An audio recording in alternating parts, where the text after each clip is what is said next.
Hi guys, बेटा आज हम टॉपिक स्टार्ट करने जा रहे हैं that is structure of functional group, है ना। फंक्शनल ग्रुप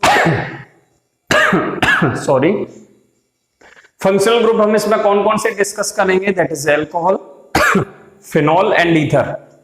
ठीक है, तो हम एग्जांपल्स लेंगे, एग्जांपल्स के थ्रू उन्हें समझने की कोशिश करेंगे। सबसे पहले मैं एग्जांपल लेता हूं बेटा, एक तो ले रहा हूं मैं अल्कोहल का एग्जांपल। सबसे पहले हेडिंग डाल दो, that is structure of functional group.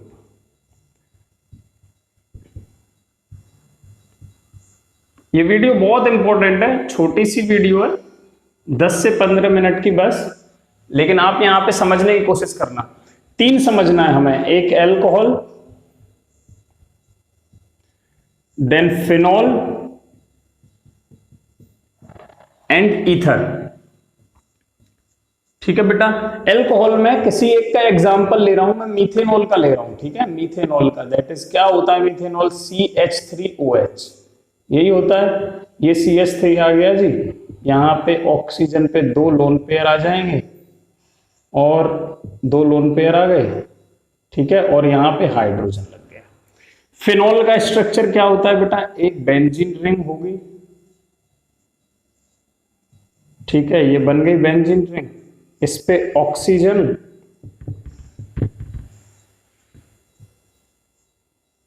और यहां पे हाइड्रोजन। ये फिनॉल का स्ट्रक्चर हो गया, ये लोन पेयर है इसमें। ठीक है, यहां पे बेटा ईथर पे आओ, दैट इज ईथर क्या होगा, CH3।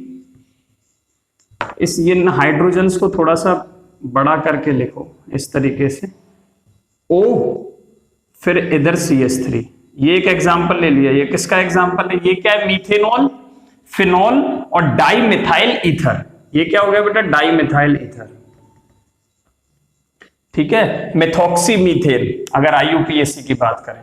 जरा स्ट्रक्चर की बात करते हैं। देखो प्रैक्टिकल एविडेंस हमें क्या मिलता है बेटा, सबसे पहले हाइब्रिडाइजेशन चेक करो। इसमें इसके अंदर बताओ, अल्कोहल के अंदर इस कार्बन का हाइब्रिडाइजेशन क्या होगा बेटा, दैट इज sp3। ऑक्सीजन के अंदर इसका हाइब्रिडाइजेशन क्या होगा, देखो क्या काउंट करते हैं, हाइब्रिडाइजेशन कैलकुलेट करते समय sigma bond plus lone pair कितने हैं, 1 2 3 4, that is sp1 p2 p3। Hybridisation क्या हुआ बेटा, sp3। ठीक है, इधर आओ, ये वाला बेंजीन का कार्बन है जिसपे ऑक्सीजन अटैच है, इसका हाइब्रिडाइजेशन क्या होगा बेटा, sp2। इस ऑक्सीजन का हाइब्रिडाइजेशन जरा निकालोगे तो देखो 1 2 3 4, दैट इज sp3। ठीक है, इसमें आओ, इस कार्बन का हाइब्रिडाइजेशन आएगा sp3, इस कार्बन का हाइब्रिडाइजेशन आएगा sp3 और इस ऑक्सीजन का हाइब्रिडाइजेशन आएगा बेटा sp3। ठीक है, सबसे पहले पॉइंट्स आपको यही लिखने हैं, the hybridisation here is carbon of carbon is sp3 and oxygen is also sp3 hybridized, while in case of phenol the carbon to which OH is attached is sp2 hybridized and oxygen is sp3 hybridized, and here the carbon is sp3 hybridized. Both of these carbons are sp3 hybridized. Now the question arises, now अगर मैं orbitals की overlapping की बात करूं तो मैं यहां पे ये बोल सकता हूं कि कार्बन की sp3 हाइब्रिडाइज्ड ऑर्बिटल ओवरलैप कर रही है ऑक्सीजन की sp3 हाइब्रिडाइज्ड ऑर्बिटल के साथ, तो ये वाला बॉन्ड बन रहा है। ठीक है, this bond is formed by the overlapping of sp3 hybridised orbital of carbon and sp3 hybridised orbital of oxygen. Clear बेटा। अच्छा, दूसरा यहां पे हम क्या सबसे पहले बात करते हैं बॉन्ड एंगल की। देखो अगर sp3 हाइब्रिडाइजेशन है इस ऑक्सीजन का, तो बॉन्ड एंगल कितना होना चाहिए, आइडियली टेट्राहेड्रल। sp3 हाइब्रिडाइजेशन में मतलब बॉन्ड एंगल टेट्राहेड्रल वाला आना चाहिए 109.5 डिग्री। ये टेट्राहेड्रल का बॉन्ड एंगल है। ठीक है, जो सब में आना चाहिए, यहां भी, यहां भी, यहां पे बॉन्ड एंगल कहां बनेगा, ये वाला एंगल। ठीक है, ये बॉन्ड एंगल होगा, तो ये भी इतना ही होना चाहिए क्योंकि ऑक्सीजन का हाइब्रिडाइजेशन sp3 है। और यहां पे ये वाला जो बॉन्ड एंगल है, ये भी कितना होना चाहिए, 109.5 डिग्री। लेकिन होता नहीं है, होता कितना है वो हम आपको बता रहे हैं। इसका बॉन्ड एंगल होता है बेटा 108.9 डिग्री। ठीक है, ये जो बॉन्ड एंगल है ये बॉन्ड एंगल होता है बेटा 109 डिग्री, ठीक है, और ये होता है बेटा 111.7 डिग्री, ठीक है, 111.7 डिग्री ये वाला बॉन्ड एंगल। देखो इतना डेविएशन क्यों, सबसे पहले मैं उधर बात करता हूं, जरा 3D मॉडल से समझने की कोशिश करेंगे, बहुत अच्छे से समझाएंगे हम आपको। देखो ये स्ट्रक्चर कुछ इस तरीके से है, ये जो एटम है, ठीक है, पर्पल कलर वाला जो आपको दिख रहा है, ठीक है, थोड़ा सा पिंकिश, ये बेटा ऑक्सीजन का एटम है। ये किसका एटम है? ऑक्सीजन का एटम है। क्लियर? किसका एटम है बेटा? ऑक्सीजन का एटम है। एक मिनट, हाँ अब सही है। ये किसका है? ऑक्सीजन का एटम है। इस पे एक CH3 लगा हुआ है, ये कार्बन है ब्लैक वाला, जिसपे 3 हाइड्रोजन्स लगे हुए हैं, और इस ऑक्सीजन पे एक हाइड्रोजन लगा हुआ है जो ये रहा, ठीक है। 3D स्ट्रक्चर है कुछ इस तरीके से, ठीक है। अब होता क्या है, देखो ये वाला जो बॉन्ड एंगल है, यहां पे जो बॉन्ड एंगल बन रहा है ये, ठीक है, ये जो बॉन्ड एंगल बन रहा है यहां पे जहां मैं उंगली घुमा रहा हूं, ये होना चाहिए 109.5 डिग्री, लेकिन होता नहीं है। क्यों नहीं होता है?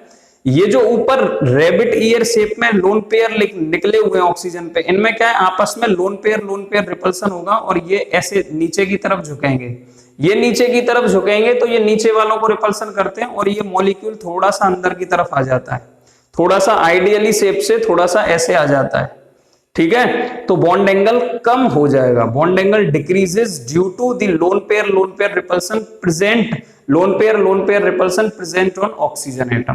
क्या रीजन आपके समझ में आया? ठीक है, ये आपको रीजन लिख लेना है कि यहाँ पे 108.9 डिग्री कम हो गया है ना। देखो ये होना चाहिए लेकिन इससे थोड़ा कम है, क्यों कम है वो समझा दिया आपको। अब यहां पे आओ, अब थोड़ा यहां आओ, यहां पे क्या केस होता है बेटा कि ये हाइड्रोजन की जगह यहां CH3 लगा है, ये मैंने देखो तुम्हारे सामने हाइड्रोजन निकाला, ठीक है, इसकी जगह में इन्हें एक CH3 इस पे और जोड़ दिया, ये सिचुएशन हो गई। क्लियर? ये सिचुएशन हो गई। अब होता क्या है, लोन पेयर रिपल्सन के कारण ये बॉन्ड अंदर की तरफ जाने चाहिए, ये बॉन्ड अंदर की तरफ गए, ठीक है बेटा, अंदर की तरफ गए, ठीक है, मान लिया। फिर बॉन्ड एंगल कम हो जाना चाहिए, लेकिन ऐसा नहीं होता है। ऐसा क्यों नहीं हो रहा है? जबकि बॉन्ड एंगल तो यहां बढ़ गया, 109 से 111 पे पहुंच गया। मतलब क्या हो रहा है कि ये बढ़ रहा है। अब देखो होता क्या है, जैसे ही रिपल्सन होगा ये अंदर की तरफ जाएंगे, लेकिन उससे बड़ा फैक्टर नीचे ये तो बड़े ग्रुप लगे हैं, एक CH3 ये रहा, एक CH3 ये रहा, ठीक है, इनमें आपस में स्टेरिक क्राउडिंग होगी। स्टेरिक क्राउडिंग मतलब ये बड़े बड़े ग्रुप एक दूसरे के पास नहीं रह सकते, हमेशा एक दूसरे से दूर भागने की कोशिश करते हैं। तो ये लोन पेयर रिपल्सन लगता है, मानता हूं मैं, लेकिन इस पे स्टेरिक क्राउडिंग डोमिनेट कर जाएगी, और ये जो बड़े बड़े ग्रुप हैं ये आपस में एक दूसरे को रिपेल करके दूर भेजने की कोशिश करेंगे। ज्यादा दूर भी नहीं जा सकते क्योंकि ऊपर से लोन पेयर रिपल्सन लग रहा है, तो एक जगह आके रुक जाते हैं, जिसको हम बोल देते हैं, वो बॉन्ड एंगल हमने कैलकुलेट कर लिया, दैट इज 111.7 डिग्री। समझ में आ रहा है? क्या डोमिनेट किया? नीचे हैवी ग्रुप्स, बल्कि ग्रुप्स का प्रेजेंट होना डोमिनेट कर गया, और बॉन्ड एंगल इंक्रीज कर गया, बॉन्ड एंगल इंक्रीज कर गया, ठीक है। तो ये रीजन है कि बॉन्ड एंगल ईथर के अंदर 111.7 डिग्री क्यों होता है? Due to steric crowding between this CH3 and this CH3। Model के थ्रू हमने आपको समझाया कि ये बॉन्ड एंगल क्यों इंक्रीज किया। ज्यादा भी इंक्रीज नहीं कर सकता क्योंकि ऊपर से लोन पेयर रिपल्सन भी लग रहा है, तो वो वहीं एक पर्टिकुलर जगह रुक जाएगा, और वो पर्टिकुलर जगह पे बॉन्ड एंगल 111.7 डिग्री होगा, ठीक है। थर्ड पॉइंट, अगर मैं बेंजीन रिंग वाले केस की बात करूं तो आपको समझना होगा कि बेंजीन रिंग है, जो बेंजीन रिंग है बेटा वो प्लेनर होती है। प्लेनर का मतलब है कि 6 कार्बन एक रिंग बना दो जिसमें 6 कार्बन रखे हैं, और वो एक प्लेन पे रखी है, जिसमें अब एक ऑक्सीजन साइड में अटैच है, वो यहां रखा है, उस पे एक हाइड्रोजन अटैच है, ठीक है। वहां पे कोई भी वहां पे रिपल्सन नहीं लग रहा है, क्योंकि जो लोन पेयर ऑफ ऑक्सीजन है वो एक नीचे की तरफ चला जाएगा ऑटोमेटिक, और एक ऊपर की तरफ चला जाएगा। लोन पेयर रिपल्सन वहां पे नहीं होगा, लोन पेयर रिपल्सन वहां पे और आप बोलोगे कि सर लोन पेयर के इलेक्ट्रॉन्स जैसे बैलून्स हैं, एक आगे है एक पीछे है, तो हो सकता है कि वो कभी इधर उधर हो जाए, ठीक है, इधर उधर हो जाए, तो जो जो डेविएशन होगा वो बहुत कम होगा, बहुत माइनर होगा, तो इसलिए बॉन्ड एंगल में कोई ज्यादा फर्क नहीं पड़ता है। और हाइब्रिड और बॉन्ड एंगल यहाँ पे 109.5 से केवल 5 डिग्री कम होता है, केवल 5 डिग्री, ठीक है, कोई ज्यादा रिपल्सन वहां पे इफेक्ट नहीं करेगा। क्लियर, ये समझ में आ गया। नाउ अब बॉन्ड लेंथ की बात करते हैं। अब बात करते हैं बेटा बॉन्ड लेंथ की। देखो ये जो बॉन्ड लेंथ है बेटा सी और ओ की, ये यहाँ पे 141 पिकोमीटर होती है, 141 पिकोमीटर होती है, ठीक है। वही बॉन्ड लेंथ यहाँ पे ये वाला जो बॉन्ड है कार्बन, देखो ये वाला भी कार्बन ऑक्सीजन का बॉन्ड है, ये भी कार्बन ऑक्सीजन का बॉन्ड है, ये बॉन्ड लेंथ 136 पिकोमीटर हो जाती है, डिग्रीज हो गई, ठीक है। यही बॉन्ड लेंथ यहाँ पे CO, ये वाली ले लो चाहे ये वाली ले लो, दोनों सेम है, ठीक है। ये जो बॉन्ड लेंथ है मैं यहां लिख रहा हूं, ये 140 पिकोमीटर हो जाती है। देखो ये बॉन्ड है ना, इसका मतलब ये जो CO बॉन्ड है, फिनॉल के अंदर जो CO का बॉन्ड है वो सबसे छोटा है, शॉर्ट हो जाता है, छोटा हो जाता है। क्यों छोटा हो जाता है? देखो पहला रीजन ये जो इलेक्ट्रॉन्स है, पाई इलेक्ट्रॉन्स इस तरीके से लगातार कंजुगेशन करते रहेंगे, ठीक है, वो कभी यहां भी जंप कर सकते हैं, तो इस बॉन्ड के अंदर CO बॉन्ड के अंदर पार्शियली डबल बॉन्ड करेक्टर आ जाएगा। और तुम्हें पता है सिंगल बॉन्ड से डबल बॉन्ड हमेशा छोटा होगा, सिंगल बॉन्ड से डबल बॉन्ड हमेशा छोटा होगा। ये पार्शियली डबल बॉन्ड करेक्टर के कारण ये बॉन्ड लेंथ छोटी हो जाती है ना। पहला रीजन है conjugation of pi electrons.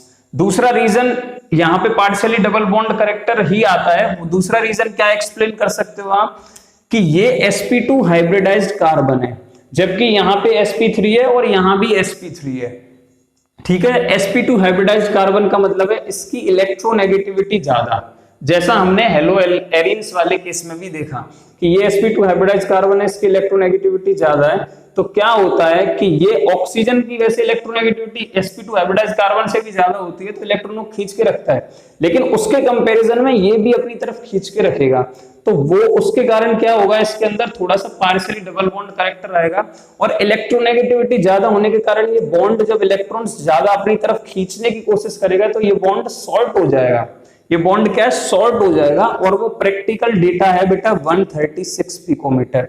So you have to remember these two reasons. Screen पे आपको अच्छे से दिख रहे होंगे, अगर आपको एग्जाम में लिखने हैं तो, ठीक है, कि क्यों यहाँ पे 136 पिकोमीटर हो रही है, दोनों ही रीजन मैंने आपको एक्सप्लेन कर दिए, ठीक है। तो ये था बेटा स्ट्रक्चरल डिस्कशन, ठीक है, किस तरीके से बॉन्ड एंगल और बॉन्ड लेंथ में वेरिएशन देखने को मिलता है। जबकि यहाँ पे ये sp3 है तो यहाँ पे 141 पिकोमीटर रहेगा, यहाँ भी sp3 है, ये यहाँ पे 140 पिकोमीटर हो जाता है, कोई ज्यादा अंतर नहीं है, ठीक है। तो यहाँ पे घटने का रीजन आपको पता होना चाहिए 136 पिकोमीटर।